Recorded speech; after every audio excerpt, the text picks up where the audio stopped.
Welcome to Markets Now. I'm Michelle Sherwick along with Tom Fitz and Myra Summit Commodity Brokerage. Seeing a lot of red on the board this morning, except for live cattle futures, and it feels kind of like a risk-off day today here, Tom. Yeah, I don't. There's no doubt that that's partially what's going on. But you're seeing extreme weakness in the crude oil. The equity markets are lower. The dollar's firmer. So nothing. You've had some in Kansas and some of the wheat areas, which is a bit negative for wheat. You've also got, we keep getting jacked around back and forth about on whether this Black Sea corridor is going to be opening. Today, it looks like one of those days where it may be open for a little longer than they thought, or there'll be other avenues for moving that grain more to Europe anyway. So I don't know. The cash market in both corn and beans is certainly positive, Definitely. and so I don't think those front months can go too far down too far. Right. Although those front months have run into some chart resistance here too in both corn and beans, haven't they? Apparently, it seems like they have. I guess we'll see as the week progresses. The other thing I wonder about, a lot of rain over a lot of areas. I'd guess people are out of the field, so maybe with the price run up, you're seeing a little farmer selling too, on the combination of being out of the field and pretty decent price offers. You bet.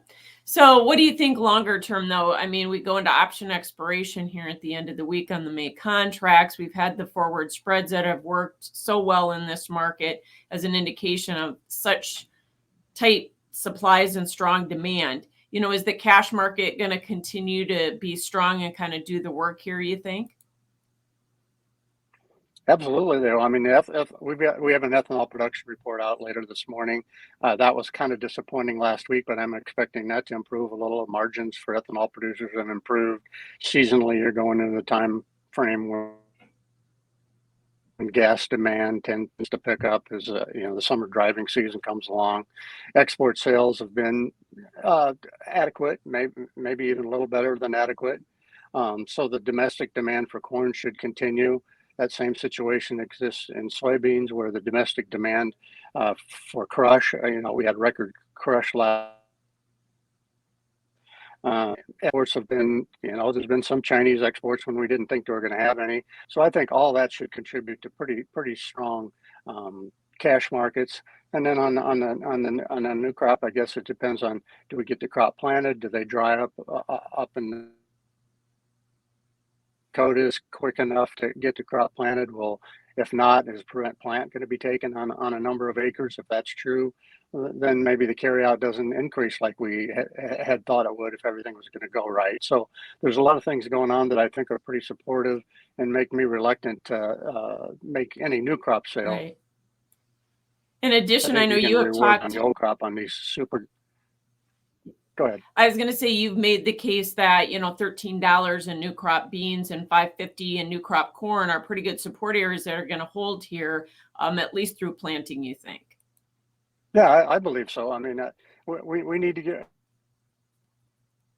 important that we grow our crop. Problems we had in Argentina this winter, it just tightens everything up enough that we need to have a good crop, and there's enough sort of things percolating around that could be quite friendly. That I don't know, I wouldn't be getting real excited about making new crop sales at these levels. Now, you get December corn up at $6. I think, yeah, and at that you're getting back up at 13.80 to 14.20, something up in that range. You'd probably have to take a look at that too, but at current levels, I wouldn't be too excited about it. Gotcha.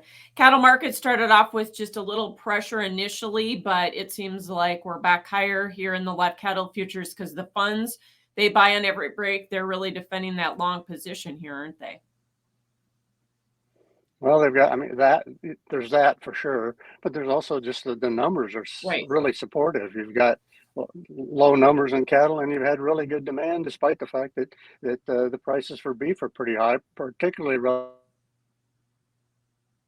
to poultry. So you have to be encouraged by that. Now, I guess I wouldn't be excited about that lasting too long through the week. With the cattle on feed report coming out Friday, you may see some evening up and profit taking ahead of that. Yeah, although we do have a lot of calls for at least steady cash trade, maybe even a little bit firmer. And it seems like the pattern of this market has been, we take a few profits at the beginning of the week, and then when cash trade, if it shoots back higher here, the board just kind of goes along with, doesn't it?